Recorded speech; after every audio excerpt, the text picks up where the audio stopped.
Hi guys, welcome back. I hope you had a bit of a nice rest there and you reflected on what we've just done.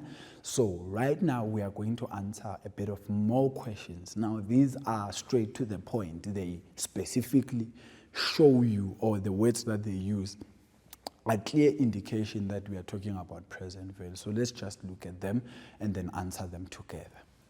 So the very first question says, Sarah takes out a home loan over 20 years to buy a house that costs 1.5 million, right? And what we then want you to do is calculate the monthly installment if interest is charged at 10.5% per annum, which is compounded on a monthly basis. So this, in simple terms, it means we know what P is because we are talking about a home loan. We need to find what X is, and the period is for 24 months because 20 years is the same as 24 months. And then the interest is 0.105 divided by 12.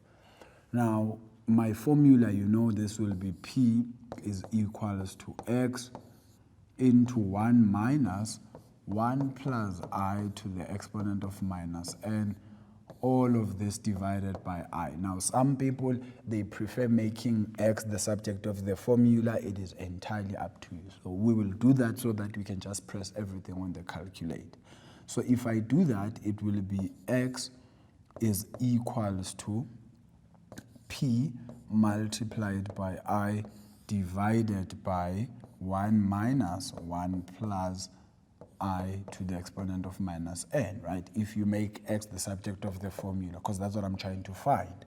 And this will be 1,500,000 into 1 minus, and this will be 1 plus, my interest is 0.105 divided by 12, and this is raised to the exponent of negative 240. And all of this is going to be, I'm substituting as though my formula is still the original one. You see.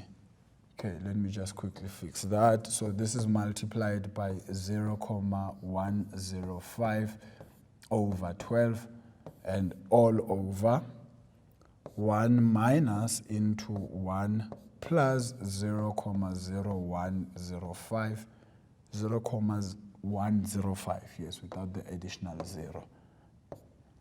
Okay, and then all divided by 12 to the exponent of minus 240. And then from there, you can just simply go straight to the calculator. And on the calculator, you'll say 1,500,123 multiplied by 0.105 divided by 12 all over, so I must take this down there, 1 minus, open a bracket, 1 plus another fraction, which is 0.105 over 12 raised to the exponent of negative 240. And that will give me 14,975, right? So that will be X is equals to 14,975 and 70 cents. 75 and 70 cents. All right, so that's the monthly payment. And look at that. The house is 1.5 million, but you're going to be paying 14,900 a month. Interesting. So calculate the outstanding balance immediately after the 144th payment that was made. Now we need to understand what outstanding balance is all about, right? We know this is the monthly payment, right? We know this is the loan that we have. That's the duration that we're trying to find the outstanding balance for. So when we're trying to find the outstanding balance, which I'm going to call OB, this is going to be equals to the present value into 1 plus I to the exponent of n minus x into, now we're going to factor in this calculation the future value, right? And I will explain now why we are introducing future value here. Now, please understand what is happening with a future, with an outstanding balance.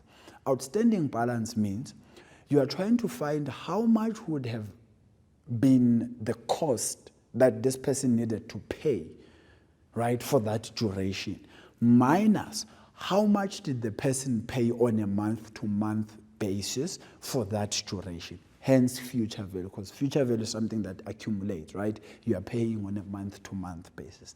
Hence the formula that I have on the board. I promise you, you can do it bit by bit, where you find how much the loan amount is going to be for 144 months, and then find how much this person contributed for 144 months, and then subtract. It's perfectly up to you. Or you can just go straight to pressing the calculator with that formula that I have on the board. But I'm going to choose this one because it's a bit shorter for me. It can also be shorter for you, but always work with what you understand best.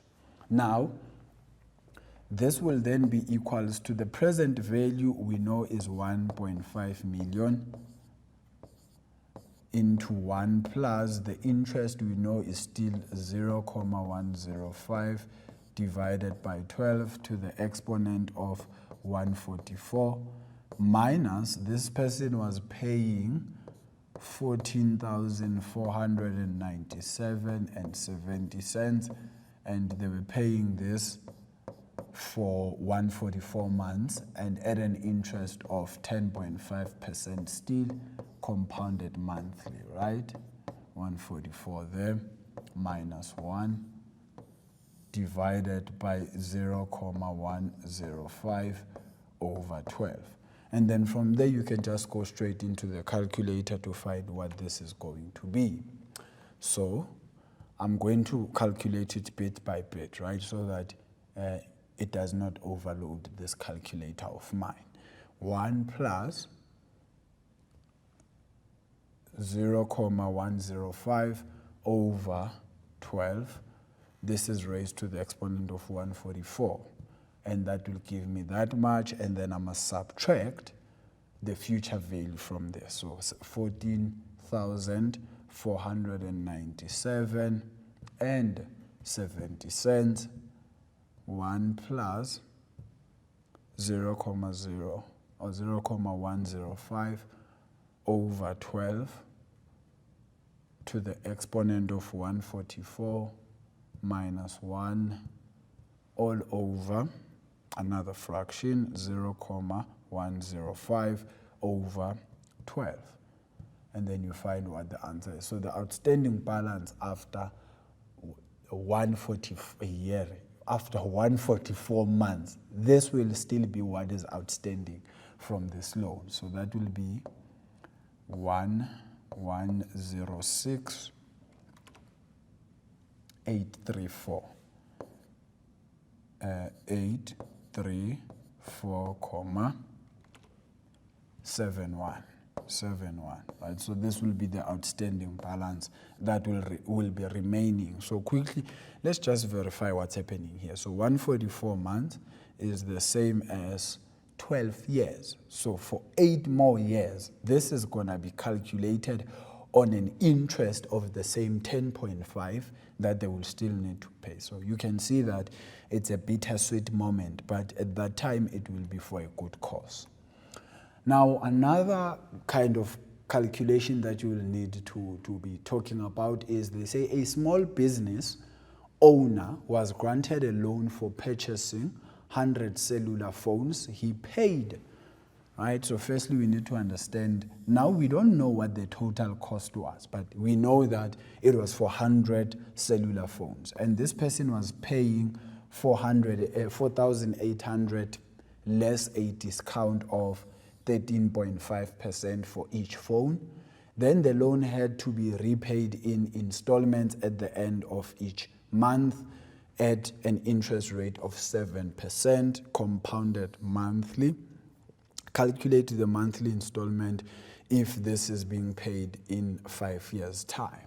So what do we know? We know that he paid 4,800 less a discount of 13.5% for each phone. So in simple terms, it means you need to get what is 13.5% of the 4,800, right? And then whatever that you get here, you are going to say 4.8 minus this answer that you are going to get there. So this is going to be 4,800 minus 13.5% of that is the same as 13.5 over 100. Multiply this by 4.8, and this will give me 4,152. So this is how much he's actually paying for each phone, for the 100 phones. And then we are going to multiply this by 100 because he bought 100 phones. And this will give us 415,200. Hence, the calculation that I have here, my p-value will be that, because this is the actual amount that this person is paying because of, buying in bulk and all of those other benefits there.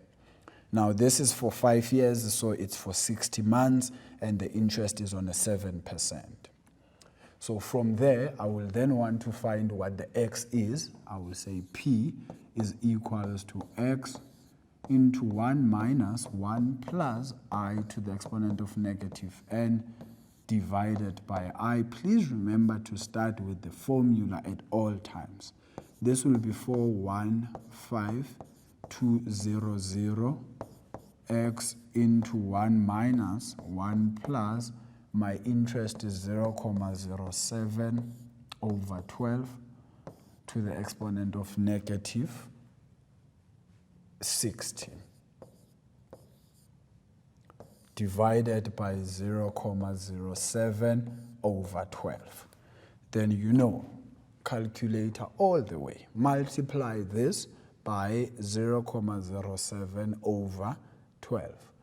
And this will give me 2,422, and then I will need to divide this by the whole thing that is inside that big bracket, which will be 1 minus 1 plus 0.07 over 12 raised to the exponent of negative 60, and then I will close my bracket. So that will give me the monthly amount, which is going to be 8,222 and 21, right? So this is going to be, x is going to be equals to 8,221, and I think it's 57 cents. Or 46, not 57. I missed the 4. Right, so this is going to be 46 cents that this person is going to pay, 46 cents. So it's going to be 8,221 and 46 cents. So the first thing you needed to do was to get what is 13.5% of this amount. And that 13.5%, you're going to subtract it from the original price of each phone because this person got a discount.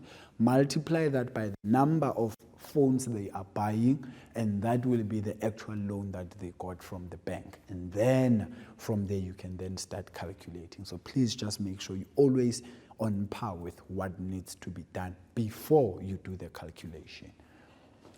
Now, to summarize what we've been looking at, you need to please understand the difference between compound and simple interest. We know they normally say compound interest is interest on interest, when simple interest is just a constant interest for the duration of your investment. We also have what we call the nominal and the effective interest rate. The nominal is what I give you for the year. The effective is when I now start to break down what I gave you for the year in months, in quarters, in half yearlies, or in daily, or in weeks, because at times they can be a bit interesting by saying compounded daily. You also need to know the difference between the future and the present value. Please try to always use timelines to analyze data that is given to you, because some data is not as straightforward that you will just go straight into calculation. At first, you need to understand, what is this thing saying to me? to do that, I won't lie to you. Maths has done a very great job by giving us a timeline, because this assists us in seeing whether the money is coming in, going out, coming in, going out, when is it going out, when is it coming in, and all of that. And you will be clear on how to actually do the calculations. But guys, right, really, you know that financial maths is the greatest topic out there, because it really, really, really teaches you a lot about just personal finances and life. But you know, if you need more help, you can always consult people. But because you guys have got me as your maths doctor, I believe that you will be able to make some decisions that are wise in your life based on what we've done thus far. From me to you, I hope you've learned so much, and I've enjoyed doing all of this with you, and I hope you also have enjoyed. Remember, mathematics is food for the soul. Until next time.